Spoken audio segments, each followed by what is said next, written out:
거룩하신 하나님 아버지, 오늘도 아버지의 뜻을 잘 깨닫고 증거할 수 있도록 하시니 참으로 감사합니다. 부족하고 무능하지만 항상 예수 안에서 말씀의 지혜와 지식과 능력을 다하시고 아버지 뜻대로만이 거룩히 쓰여지되 하나님 거룩하신 그 이름에 영광 돌릴 수 있는 삶이 되도록 성령으로 역사하시고 주관해 주시니 참으로 감사합니다. 오늘도 녹음을 마치는 그 시간까지 오직 진리의 성령으로만이 충만케 역사해 주시고 말씀의 지혜와 지식과 능력을 다해서 아버지 뜻을 잘 녹음하게 하셔 만민이 주 예수를 믿고 생명의 길로 인도받는 삶이 되도록 역사하시고 주관하여 주시기를 간절히 빌며 예수 이름 받들어 기도합나이다. 아멘.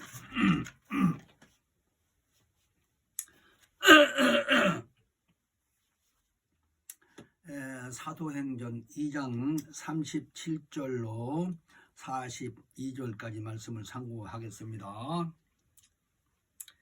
저희가 이 말을 듣고 마음에 찔려 베드로와 다른 사도들에게 물어 가로되 형제들아 우리는 어찌할꼬 하거늘 베드로가 가로되 너희가 회개하여 각각 예수 그리스도의 이름으로 침례를 받고 제사함을 얻으라.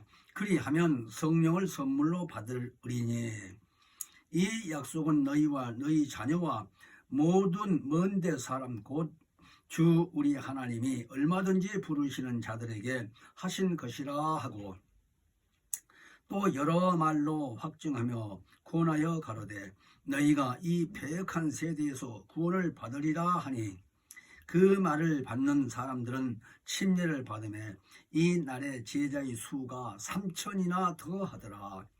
저희가 사도의 가르침을 받아 서로 교제하며 떡을 떼며 기도하기를 전혀 힘쓰니라. 아멘.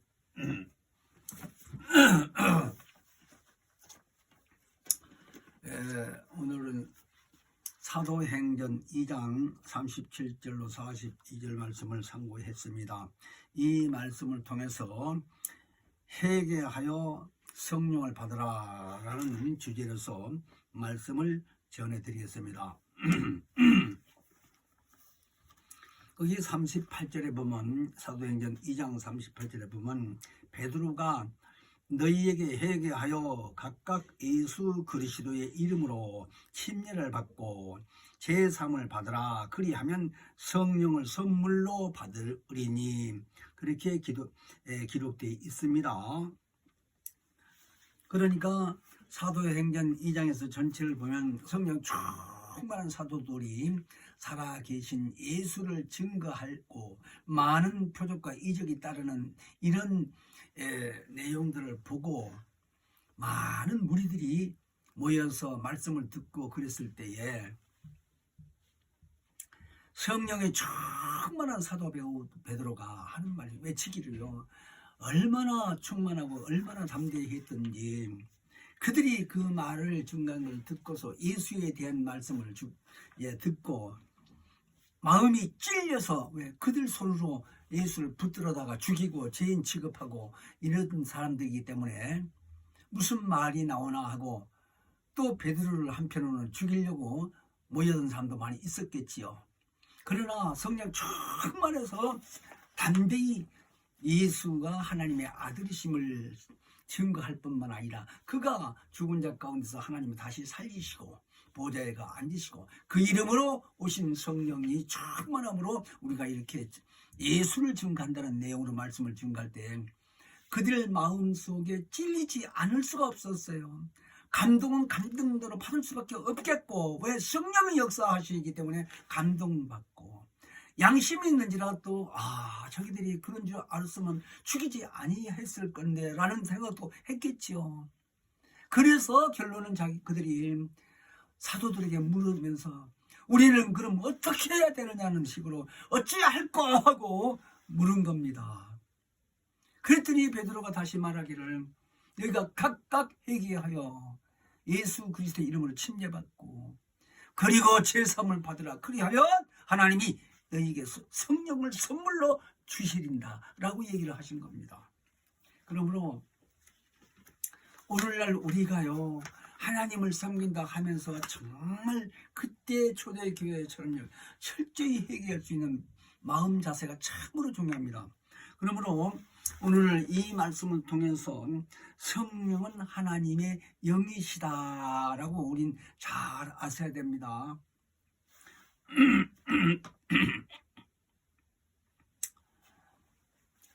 그러니까 하나님께서 그 품속에 독생하신 아들 예수 그리스도가 이 땅에 육체로 오셨습니다. 오시고서 하나님 뜻을 이루시기 위해서 죽기까지 순종해서 마침내 십자가에서 죽으시고 장사까지 다 지냈는데 하나님께서 죽은 자 가운데서 그를 다시 살리셨어요. 그러시더니 그분이 십자가에 고난받기 이전에 많은 말씀을 하신 중에 내가 가면 너희에게 유익하다. 가서 아버지께 구해서 너희에게 보혜사 성령을 보내주시겠다라고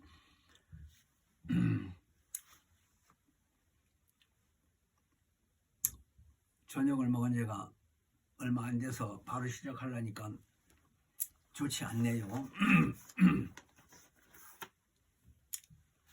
그러므로 하나님의 성령이 그들에 오신 것을 하나님 입장에서 보시게 되면 먼저 독생하신 아들을 내어 주어서 정말 그가 많은 핍박을 받고 많은 고난을 받고 채찍에 맞고 수모를 당하면서 마침내 십자가에 달려서 죽는 그 앞에서 하나님은 천지전능하신 분으로서요 묵묵히 쳐다만 보고 있었던 이런 입장을 한번 생각을 해봅시다 이거요. 그래서 마침내 죽으신 후에 부활해서 승천하게 하시고 보좌에 앉게 하시고 그리고 그 이름으로 보혜사 성령 곧 하나님의 영이신 성령을 우리에게 보내주셨단 말입니다. 그러니까 하나님이 독생하신 그 아들을 인자로 보내셔서 그렇게 고난당하시고 부활하셔서 하늘 보좌에 가신 걸로 끝나는 게 아니라 그 예수를 증거할 수 있도록 그 공로를 믿고 구원받은 자들 증거할 수 있도록 하나님이 하나님 품속에 있는 영을 보내주신 것이 진리의 성령이 오셨다 이 말입니다. 성령이 하나님의 영으로 계실 거예요. 하나님이 모든 일을 하시는데도 그 영이 없이는 곧 성령이 없이는 일을 할 수 없을 정도로 자기 품속에 있은 독생자나 똑같은 입장으로 보는 거예요. 지금 하나님의 영이 우리 안에 오셨다고 하는 의미는 이 의미를 잘 아셔야 돼요. 그러니까 성령이 결론적으로는 인격으로 오신 거예요. 인자가 인격으로 오셔서 이 땅에 육체로 계셨을 때처럼 비록 하나님의 영이신 성령은 영으로 오셨다 하지만 인격을 소유하신 그 분으로서 우리 안에 들어오셔서 우리를 지배하시고 다스리고 말씀 앞에 순종한 자들에게 다른 표적과 이적이 함께 드러날 수 있도록 우리 안에 들어오심을 가리켜 한마디로 임마누엘 하셨다라는 겁니다. 그 의미가 하나님이 우리와 함께 하신다는 의미입니다. 임마누엘. 예수가 마리아에게 잉태돼서 이렇게 세상에 나타나시기 전 임마누엘이라고 그랬습니다. 임마누엘. 하나님이 성령을 통해서 잉태하게 하시고 천사를 통해서 마리아나 요셉에게 알려주시면서 하는 말이 하나님이 우리와 함께 하신다는 의미로서 임마누엘이라고 하셨는데 그런 의미로서 하나님이 예수가 인류의 죄를 대신하시기 위해서 피 흘려 죽으시고 부활하신 후에 하늘나라에 가서 보좌에 앉아 계심으로 다시금 그 품 안에 있는 하나님 품속에 있는 하나님의 영을 우리에게 보내주신 것이 성령이다 이 말이에요. 잘 아셔야 돼요 이 의미를. 우리 성락교회가 아니면 이런 말씀을 어찌 이런 말씀을 기록된 말씀을 통해서 증거할 수 있겠습니까? 그래서 반복된 얘기가 같아도요 성령 충만해서 하나님의 그 의도를 잘 깨닫게 되면요 담대할 수밖에 없고 예수를 첨가하지 아니할 수가 없고 하나님 앞에 감사하지 아니할 수 없는 겁니다. 정말 가면 갈수록에 하나님의 그 크신 사랑을 깊이 깨달을 수밖에 없어요. 너무 감사한 거예요. 이런 의미를 말씀드리게 되면요. 그러므로 하나님은 우리가 영혼이 말하자면 내 안에 있다고 그랬는데 이 영혼을 빼가면 해수에 가면 우리 이 몸은 그냥 사라지는 겁니다. 죽는다 얘기예요. 그러니까 하나님 품 안에 있는 영을 우리에게 주셨다 하면은 먼저 독생하신 인자를 주셔서 피 흘리시고 우리 죄를 담당하시게 하시더니 그런 자, 그 사실을 믿는 자들에게 하나님이 하나님 속에 있는 그 영을 우리에게 보내주셨다고 하면요, 독생다 주셨지, 하나님의 영을 주셨지. 그러니까 하나님 그 크신 사랑 어찌 말로 다 표현할 수가 있겠습니까? 이 의미를 성령의 역사로서 깊이 깨닫고 하나님께 정말 육체가 있는 이 기간 동안 정말 끊임없이 감사 기도할 수밖에 없고요, 감사할 수밖에 없습니다. 정말 우리는 이 의미를 잘 깨달아야 돼요. 그러므로 우리가요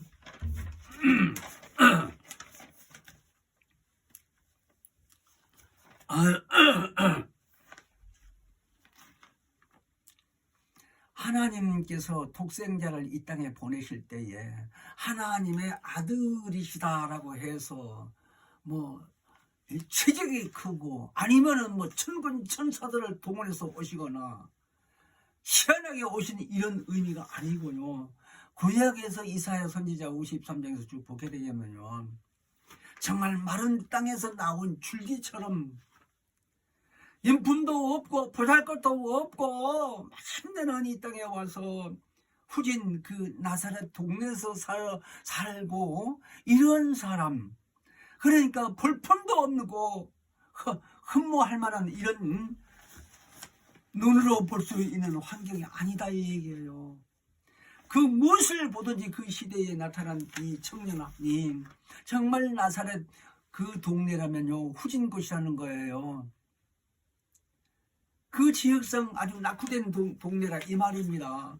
그런 곳에서 오직하면 무엇이 그런 데서 나겠느냐라는 식으로 비웃은 사람도 많이 있었으니까 당시에 나사렛 사람이라고 하니까. 그러나 하나님이 보실 때는 그를 우리에게 보내실 때는 우리로 하여금 구원받을 수 있도록 물과 피로 임하시게 하셨다는 겁니다. 그래서 물과 피로 임하시는데 불구하고 그를 증거하실 분이 곧 성령이 되시는 거예요. 그래서 요한일서 5장 6절을 쭉 8절에 보면요, 이는 물과 피로 임하셨고 또 곧 그를 가리켜서 예수 그리스도라고 하시며 물로만 아니요 물과 피로 임하셨고 증거하는 이는 성령이시니 라고 기록이 되어 있습니다. 그러므로 왜 주님께서 이렇게 연약한 자로 오셨을까? 물과 피로 꼭 오셔야만 되는 건지 우리는 그 의미를 잘 아셔야 돼요. 뿐만 아니라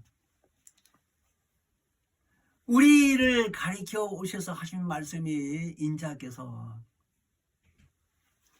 만일 너희가 온 천하를 얻고도 너희 목숨을 잃으면 무엇이 유익하겠느냐라고 하면서 우리를 가리켜 천하보다 더 귀한 것이 무엇이냐? 목숨이라는 거예요.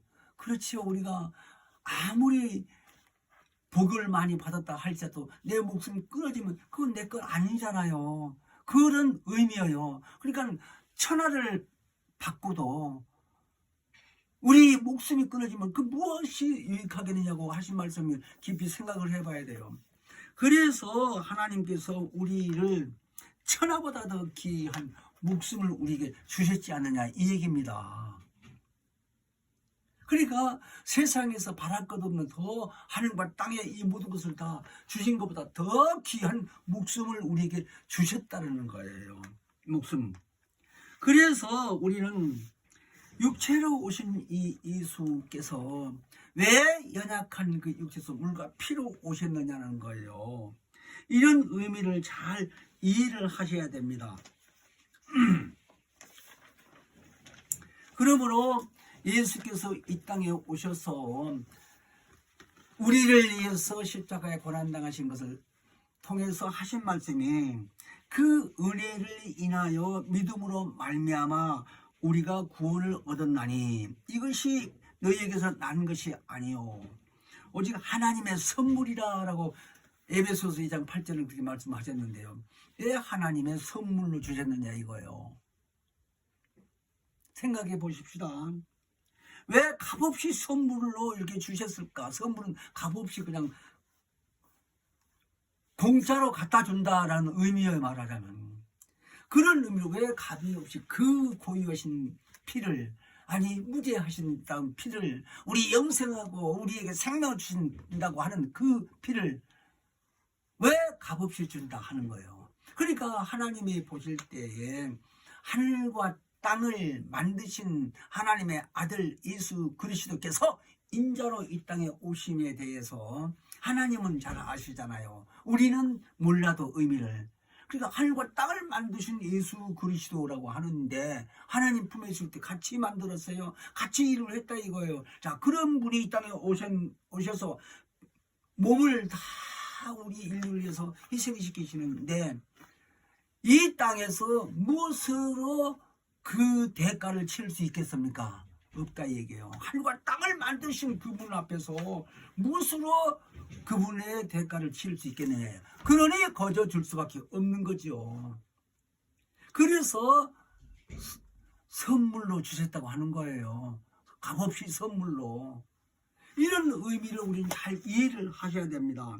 그러므로 우리가 예수 그리스도의 그 피로 과거의 모든 죄가 다 깨끗하게 씻음을 받았고, 그러니까 예수 믿는 사람들 교회에 나와서 예수 믿는다고 고백하고 회개한 사람들은요, 하나님이 보실 때 너는 죄 사함을 받았다고 인정한다는 거예요. 그냥 그 즉시 죽어도 구원 받는다 이 말이요.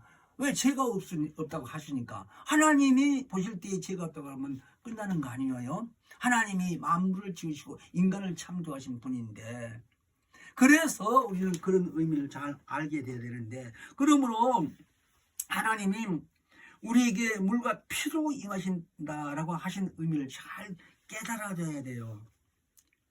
근데 예수님이 십자가에서 달려서 이제 죽으시고 이렇게 십자가 안에서 내려놨을 때 아직 장사는 안 되고 시체가 거기 있다요. 그 십자가 밑에가. 그때에 노마 병정한 사람이 창으로 옆구리를 푹 찔렀다는 거예요. 그때 거기서 이 옆구리에서 물과 피가 싹 쏟아졌다는 거예요. 그러니까 그분이 왜 육체로 오셔서 그렇게 물과 피로 오셨다고 하는 말씀 우리는 강연히 해야 되냐. 물이라는 이 개념이요. 요한복음 7장 37절에 보면 예수께서 그랬어요. 누구든지 목마르거든 내게로 와서 마시라 그랬습니다. 그러면서 38절을 보면 나를 믿는 자는 성경에 기록된 것 같이 그 배에서 생수의 강이 흘러나리라 그랬습니다. 그러면서 이는 그를 믿는 자마다 받을 성령을 가리켜 하신 말씀이라. 그러니까 예수가 나에게 와서 목마르거든 마셔라 하는 그 말씀이, 마시라고 하는 말씀이 물이신데, 그 물이 어디 있느냐, 생명의 이 성령의 역사로 말미암아서 그 배에서 생수의 강이 터져 나온다라는 의미로 38절에 말씀하셨는데, 그를 가리켜서 성령이 오셨다고 하는데, 이 성령이 오시면서 고린도전서 12장 13절에서 보면요, 다 한 성령을 마시라 그랬습니다. 다 한 성령을 마시라 이거요. 그러니까 성령은 한 분으로 이렇게 오셨는데도 불구하고 누구나 다 예수 공로 믿는 사람은 성령을 마실 수 있다라는 얘기를 하는 거예요. 그러니까 예수가 나에게 와서 목마른 자들은 다 물을 마시라고 했을 때의 그 의미를 성령이 오셔야 깨닫게 된다는 얘기예요. 그래서 성령이 오늘날 우리 안에 들어왔습니다. 그러니까 하나님 품속에 독생했던 그 예수가 말씀으로 계셨을 때에 그 말씀을 가리켜서 빛이요 생명이요 그랬습니다. 예수를 가리켜 성경에 기록하기를 빛이라고 그랬어요. 요한복음 8장 12절에는 나는 세상의 빛이니 나를 따르는 자는 어둠에 다니지 않냐고 생명의 빛을 얻으리라 그랬습니다. 그러니까 그 빛이라고 말씀하실 때부터 이미 말씀이 하나님 품속에 계셨을 때에, 그래서 그가 이 땅에 오셔서 또 하신 말씀이 내가 곧 길이요 진리요 생명이라 라고 자신을 가리켜 생명이라는 거예요.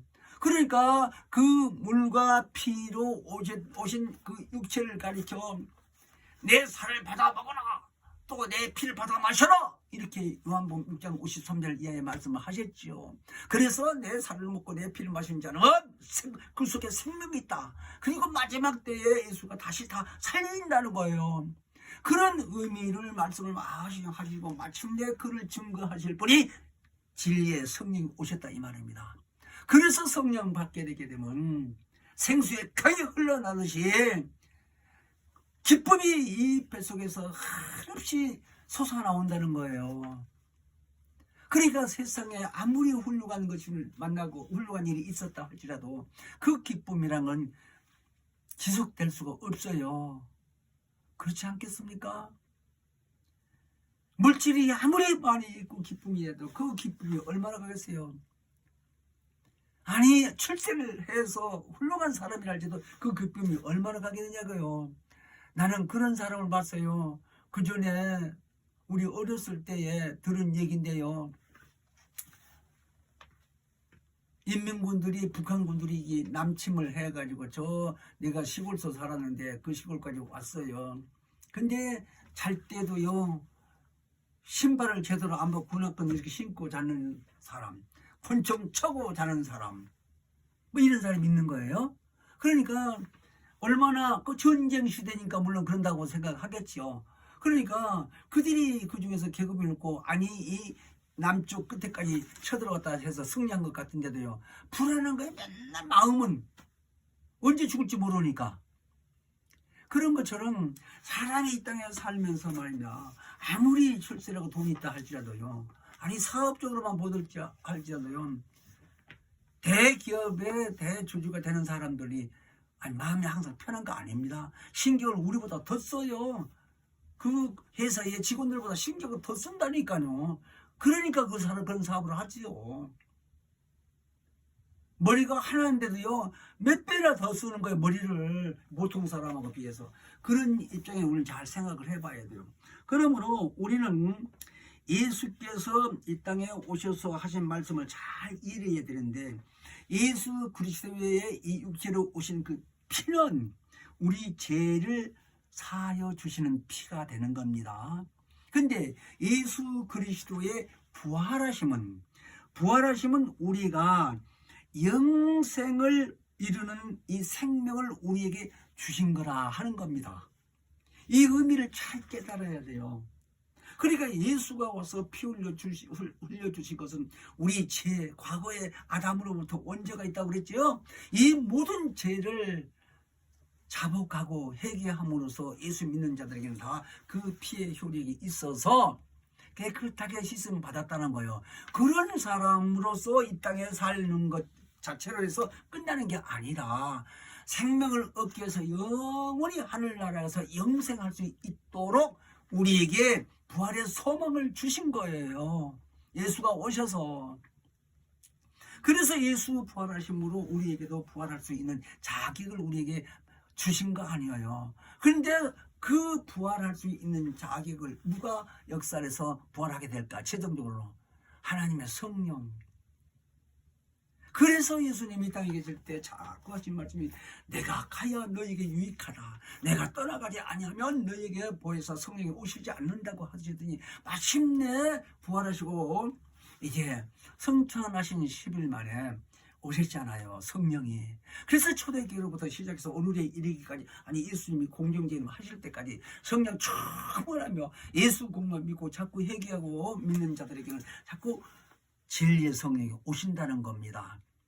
그래서 부활의 소명을 우리 안에 들어와서 확실히 우리를 인쳐주신다고 얘기를 하신 겁니다. 그러니까 예수님이 아까 말씀하신 대로 요한복음 7장 37절로 38, 9절까지에 목마르거든 내게 와서 마시라 라고 얘기하면서 당신은 믿는 자들에게는 그 배에서 생수에 강이 흘러난다 할 정도로다가 목마름이 영원히 없다라는 거예요.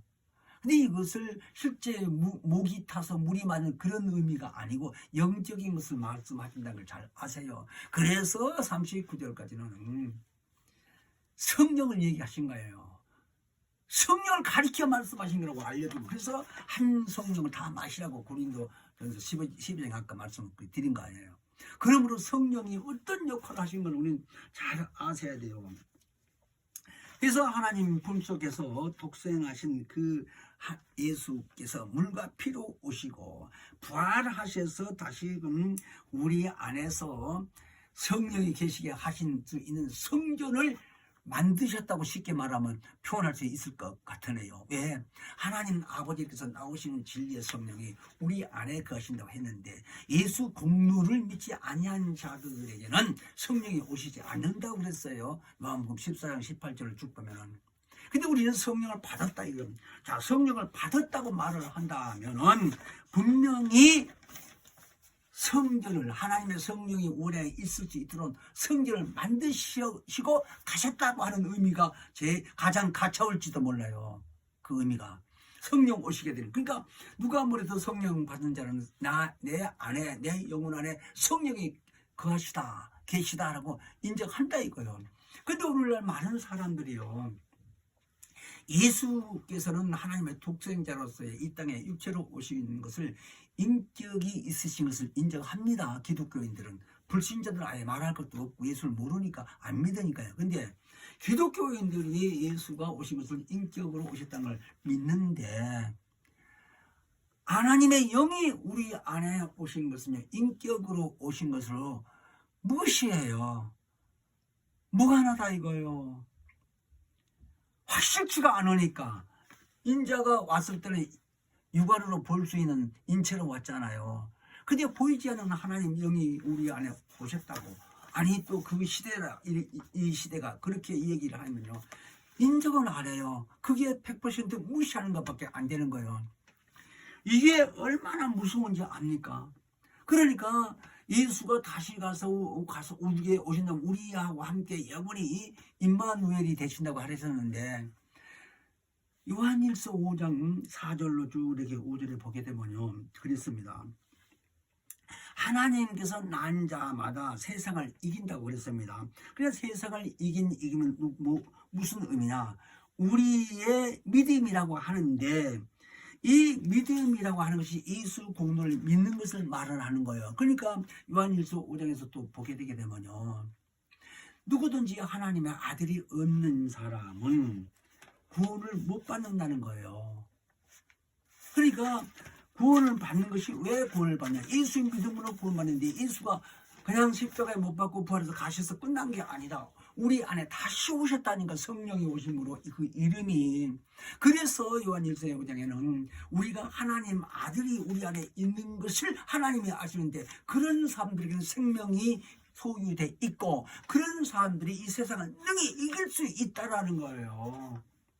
그런 의미로 말씀하신 거예요. 그런데 조금 아까 말씀드린 것처럼 하나님의 아들이 독생하신 것은 인격이 오셨다는 것을 인정하면서도 하나님의 영이 우리 안에 인격으로 오신 것을 무시한다면 이거는 큰 죄를 진 거나 마찬가지다 이거예요. 우를 범하는 거예요. 왜? 성령이 그 사람 안에 들어갈 수 없으니까. 그러니까 성령이 그 안에 들어갈 수 없다는 얘기는 제사함을 받지 못했단 말도 해당이 된다 이 말이요. 왜? 성령이 들어가지 못하지. 그러니까 구약시대 사람들은요, 율법을 아무리 잘 지켰다 할지라도요, 성령 받지 못했어요. 왜? 제사함 받은 자들이 아니기 때문에 성령이 안 오신 거예요. 율법시대는 천사 통해서 알려준 말씀이 하나님의 말씀. 자, 그런 의미를 깊이 아셔야 됩니다. 그런데 오늘날 성령이 하나님의 영으로 우리 안에 들어오신 것을 인정하지 아니하면 그 사람은 제사 못 받았다는 말과 같다 이 말이요. 그래서 성령을 받았다 하고도요, 다시 타락하면, 그러니까 히브리서 6장 4절로 6절에 보면요, 한번 비침을 얻고 하나님의 은사를 맛보고 이렇게 말을 나갑니다. 그러면서 타락한 자들을 가리켜서 다시는 돌이킬 수 없다고 써놨는데, 그러니까 우리는 은사를 한번 은사를 맛보고 한다는 의미로 하나님의 성령으로 감동을 받으면요 기쁨을 느낄 수 있습니다. 감동이 되면 찬양할 때나 기도할 때나 말씀 상고할 때 설교 들을 때 감동이 되거든요. 하나님 말씀을 사모하다 보면. 자, 그런 사람들이 맛을 봤다 이거요. 그런 입장에서 살다가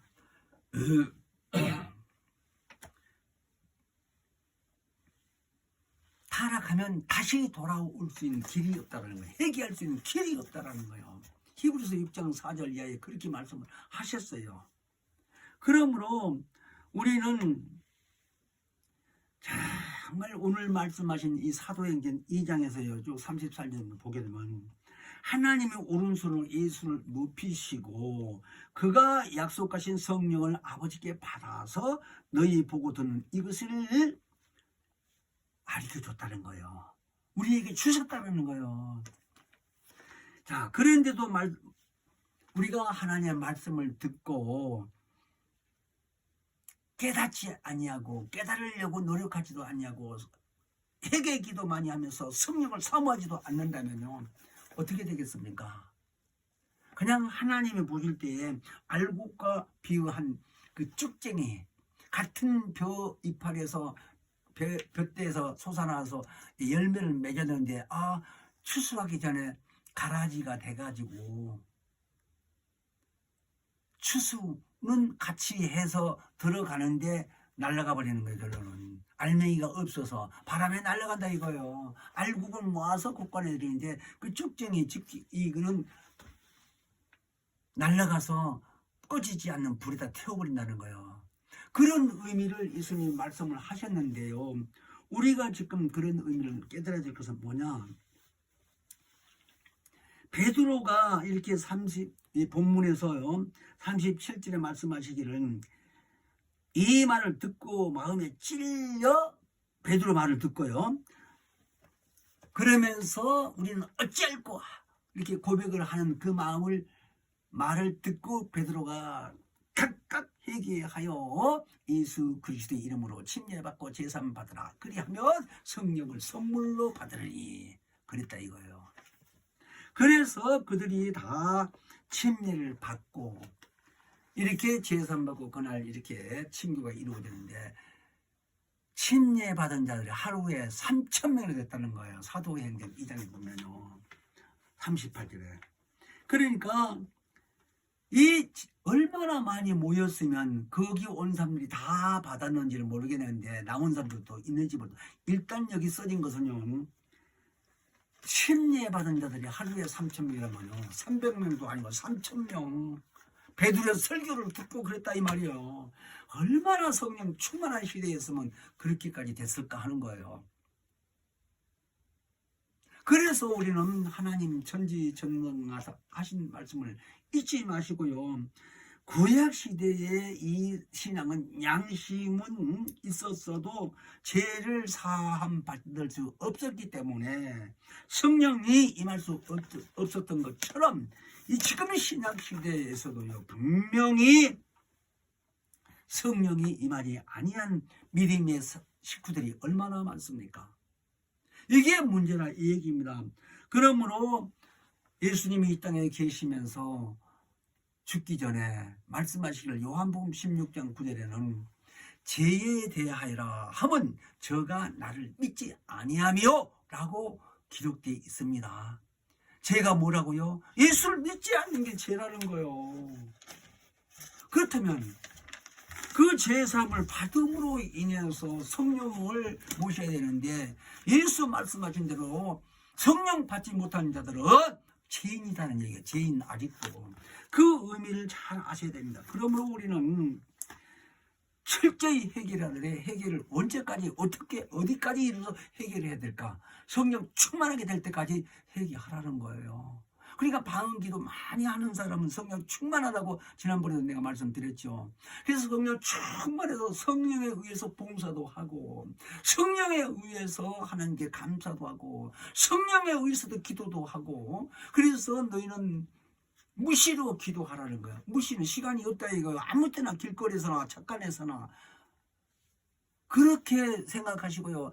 틈 있으면 속으로도 사람들 옆에 있으면요. 속으로도 기도할 수 있잖아요. 아니 대화 속에서 대화 들으면서도 내 마음으로는 주기도문을 할 수 있어요. 나 해봤어요. 그렇게 속으로.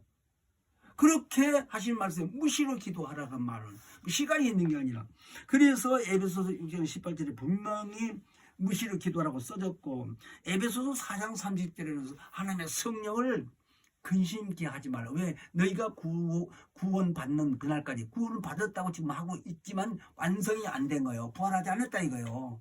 구원받은 이 표를 가지고 있다고 한다면 구원을 완전히 이렇게 실천에 의해서 이제 여기 사람으로 변해야 되는데 그런 시기는 안 됐어요. 그래서 그때까지 우리 육체에 있는 기간까지 계속 충만하게 살 수 있도록 성령 근심하지 말고 그리고 성령 충만해서 지금 말씀대로 기도도 하고 봉사도 하고 성경도 보고 충성하고 그렇게 살아가는 거예요. 그래서 로마서 8장 11절을 보면 부활할 때에 하나님의 성령이 그 안에서 순간에 영을 가지고 사람을 만들어낸다는 걸 말하자면 예수 살아나는 것처럼 그런 의미로 우리는 잘 깨닫고 이 땅에 사는 동안에요. 정말 조그만 즉 이미 성령 받고 우리는 육체 생활로서 열심히 하고 있지만 하나님이 보실 때는요. 시기 질투 미워하는 것도 죄라고 했으니까 혈기 부리는 거 그런 거 조그맣게 생각할 게 아니라 그저 금방금방 돌이켜서 귀신이 들어오기 전에 그냥 빨리빨리 돌이켜 성질을 여기서 내고 돌아서서는 주여 내가 또 죄졌네 하고 고백하는 거예요. 그런 것도 회개니까요. 그렇게 해서 더러운 영들이 내 안에 들어오지 못하도록 경계하는 것입니다. 그래서 무시로 기도하라는 거예요. 이런 의미를 깨달아야 돼요. 이 시간도 다 갔습니다만요. 왜 성락교 온 지가 정말 40년이 다 돼갑니다. 그런데도 처음에 와서 귀신 쪽 뒤에서 기도 한번 해달라고 목사님들한테 머리 내밀고 했지. 그때부터 6가지 40여 년 다 돼간다고 그랬죠. 조금 아까 어디 가서 나 기도 좀 귀신 좀 쫓아주세요. 말 안 해봤어요. 조금 생각에 귀신이 들어온 것 같으면 혼자 해도 되니까. 그러고 되도록이면 경계하고 사니까요. 최대한으로 안 들어오게 한다 이거예요. 그럼 방침이 돼 있잖아요. 진리의 말씀으로 성령 충만하면 오히려 귀신이 들려 있는 사람 앞에 서게 되면 그 사람 속에는 귀신이 벌벌 떠는데 아이 무서워 아이 무서워하고 그 사람이 기도 받겠다고 하면은 그렇다 이거예요. 믿음 있는 사람들은 그런 경험이 내가 많이 있어요. 그러니까 우리는 이게 얼마나 행복이냐 이거예요. 그렇게 아시고 우리는요 육체에 있는 기간 동안에요 정말 기도를 열심히 하되 회개 기도를 많이 해야 됩니다. 대표 기도 하러 올라갔을 때도요 예배드릴 때도요 회개 기도를 먼저 하는 겁니다. 근데 회개 기도할 때요 예수의 피로 씻어 주십시오 그런 말 하는 게 아닙니다. 나 분명히 말씀드리는 거예요. 원로 감독님 그전에 그런 얘기 많이 했어요. 대표 기도를 할 때 당신 방에 앉아 계시면서 뭐 다 보고 듣고 올라온 것 같아. 강단에 올라오대요. 올라오자마자 그전에는 이 얘기 하더라고요. 그렇게 기도하지 말라고 하니까 꼭 대표 기도하면서 예수의 피를 씻겨달라고. 여덕지 그러면 구원 안 받았어? 라고 얘기하는 거예요. 이해 잘 되십니까? 피로 씻어달라는 건 죄사함 받았지 않기 때문에 죄를 용서받기 위해서 피로 씻어달라고 하는 거예요. 뭐라고 해야 될까? 용서해달라고 하라는 얘기예요. 무슨 죄를 졌던지 간에 지금은 구원받은 자다니까 이런 얘기입니다. 그래서 우리는 회개기도 많이 하고 성령 충만해서 하나님께만 영광 돌리는 삶을 잘 들어 예수여 한번 부르고 기도합니다. 예수여 생명의 근원이 되신 거룩하신 아버지 피 흘림이 없이 사함이 없다고 말씀하신 대로 아버지여 주님의 보혈의 공로를 힘입고 믿음으로 구원받게 하시고 진리의 성령으로 우리를 내주하게 하시고 우리 영혼 속에서 우리를 지배하시고 우리로 하여금 하나님께만 영광 돌리게 하여 주신 것을 참으로 감사하고 예수 이름 받들어 기도합나이다. 아멘. 하늘에 계신 우리 아버지여 이름이 거룩히 여김을 받으시며 나라 임하옵시며 뜻이 하늘에서 이룬 것 같이 땅에서도 이루어지이다. 오늘날 우리에게 일용할 양식을 주옵시고 우리가 우리에게 죄된 자를 사하여 준 것 같이 우리의 죄를 사하여 주옵시고 우리를 시험에 들게 하지 마옵시고 다만 악에서 구하옵소서. 나라와 권세와 영광이 아버지께 영원히 있사옵나이다. 아멘.